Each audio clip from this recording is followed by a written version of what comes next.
Olá, fidelidade. Capítulo 6. Está em você. Leitura do livro O Despertar da Imaginação, de Neville Goddard. Rios, montanhas, cidades e vilarejos, todos são humanos. E quando você entra em seus seios, você caminha em céus e terras, como se estivesse em teu próprio peito. Você carrega o seu céu e terra e tudo que você observa, apesar de parecerem estar fora, estão dentro e em sua imaginação, da qual este mundo de imortalidade é apenas uma sombra. Blake, Jerusalém. O mundo interno era tão real para Blake quanto o plano exterior da vida real. Ele olhava para os seus sonhos e visões como realidades das formas da natureza. Blake atribuía tudo ao alicerce da sua própria consciência. O reino dos céus está dentro de você. Lucas 17, versículo 21. O homem real, o homem imaginativo, investe no mundo exterior usando todo o seu potencial. A aparente realidade do mundo exterior, que é tão difícil de dissolver, é apenas uma prova da realidade absoluta do mundo interior, da sua própria imaginação. Nenhum homem vem a mim sem que o Pai dentro de mim o tenha invocado. E eu e meu Pai somos um. João 6, versículo 44 e capítulo 10, versículo 30. O mundo, que é descrito através da observação, é uma manifestação da atividade mental do observador. Quando o homem descobrir que o seu mundo é a sua própria atividade mental visível, que nenhum homem pode vir a ele, a menos que ele o tenha invocado, e que não há ninguém a mudar, além de si mesmo, a sua própria essência imaginativa. O seu primeiro impulso será remodelar o seu mundo à imagem do seu ideal.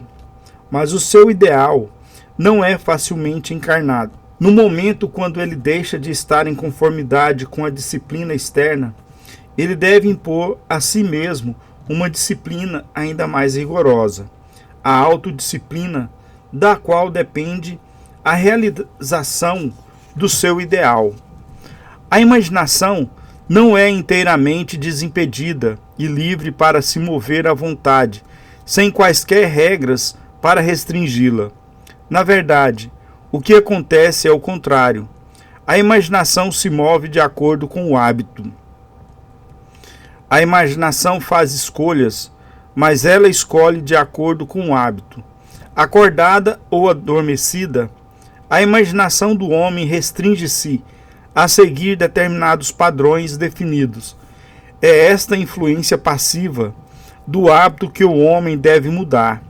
Se não o fizer, seus sonhos definharão, sob a mesma paralisia habitual. A imaginação, que é Cristo no homem, não está sujeita à necessidade de produzir apenas o que é bom e perfeito. Ela exerce a sua liberdade absoluta, por causa da necessidade de adotar o ser físico exterior com livre-arbítrio, de optar em seguir o bem ou o mal, a ordem ou a desordem. Escolha neste dia a quem irá servir. Josué 24, versículo 15. Depois que a escolha é feita e aceita, tal que ela forme a consciência habitual do indivíduo, a imaginação, então, manifesta o seu infinito poder e sabedoria, moldando o mundo exterior e sensorial da manifestação, a imagem do discurso interno habitual e das ações do indivíduo. Para realizar o seu ideal, o homem deve primeiro alterar o padrão que a sua imaginação tem seguido. O pensamento habitual é um indicador do caráter. A forma de mudar o mundo exterior é fazer o seu discurso interno e suas ações se alinharem com o seu discurso externo e suas ações, para que eles realizem o seu desejo. Nossos ideais estão à espera de serem encarnados, mas, a menos que nós mesmos nos alinhemos com o nosso discurso interior e suas ações, com o discurso e as ações que realizem nosso desejo, eles serão incapazes de vir à luz. O seu diálogo interno e as suas ações são canais de ação de Deus. Ele não poderá responder às nossas orações, a menos que estes caminhos lhe sejam ofertados.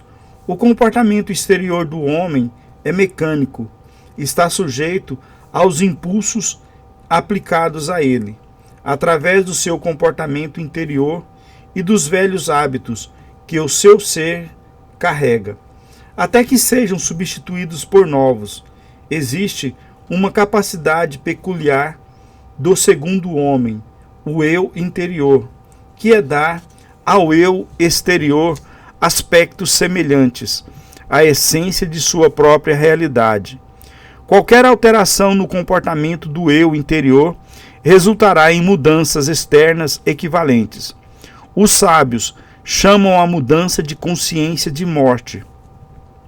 Por morte, se refere não à destruição da imaginação e do estado com a qual ela estava fundida, mas o rompimento da sua união com este estado.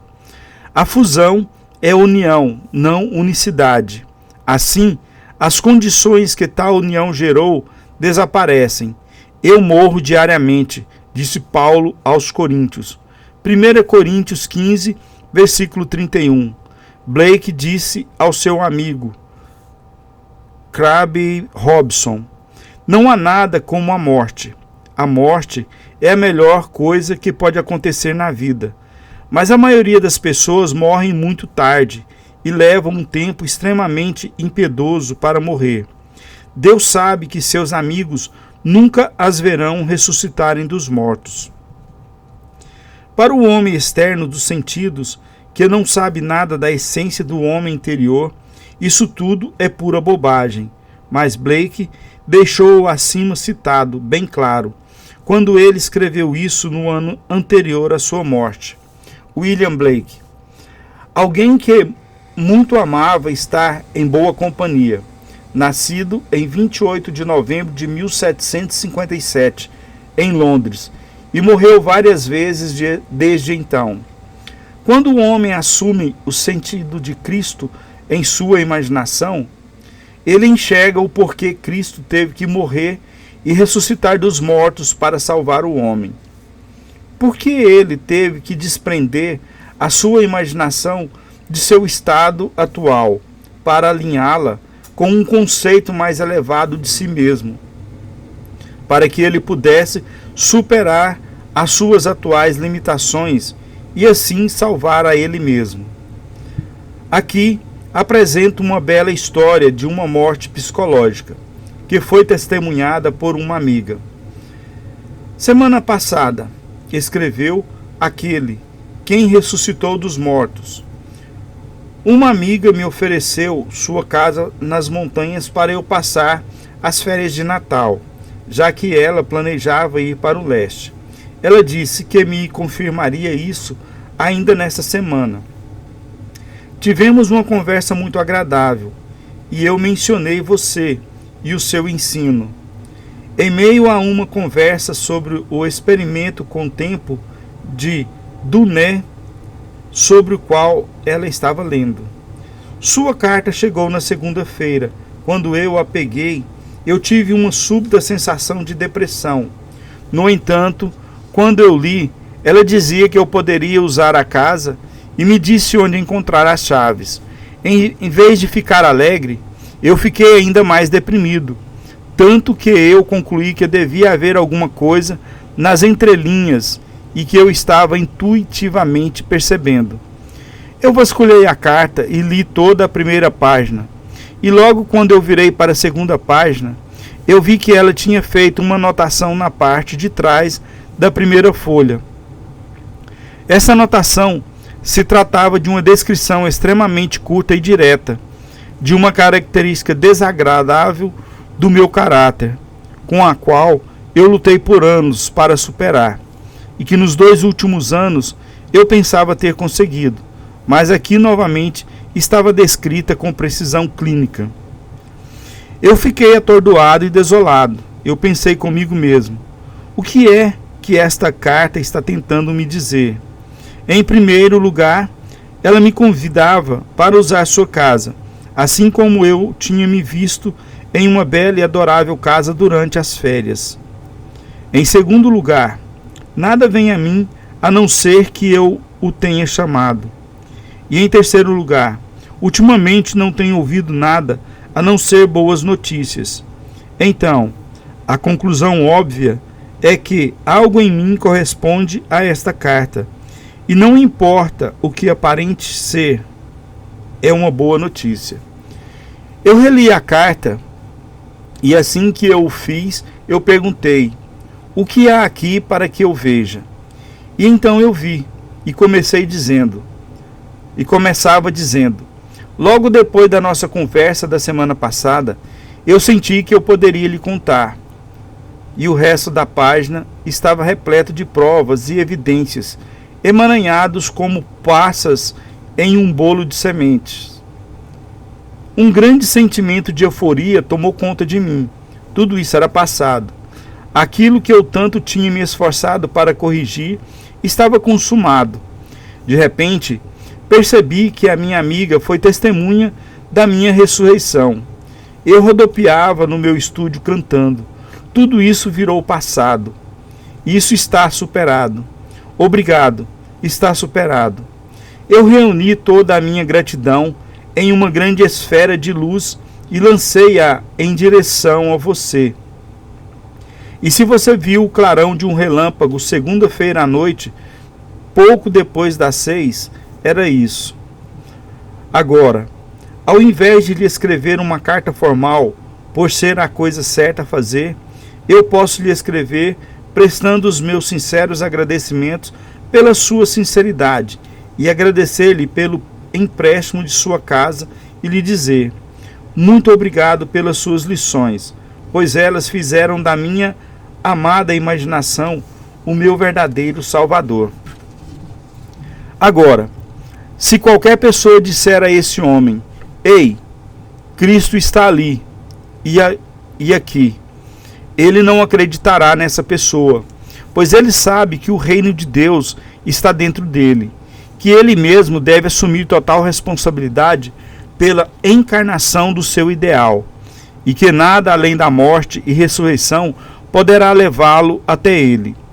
Ele encontrou o seu Salvador, a sua amada imaginação, para sempre expandindo em direção ao seio de Deus. Só existe apenas uma realidade, que é Cristo, a imaginação humana, a herança e a conquista final de toda a humanidade. O objetivo é que não sejamos mais como crianças, levados de um lado para o outro pelas ondas teológicas, nem jogados para lá e para cá por todo o vento de doutrina e pela malícia de certas pessoas que induzem os incautos ao erro. Longe disso, seguindo a verdade em amor, cresçamos em tudo, naquele que é a cabeça, o próprio Cristo. Efésios 4, versículos 14 e 15. E aqui encerramos o capítulo 6. Se inscreva, compartilhe e se gostar da leitura, deixe o seu like. Muito obrigado.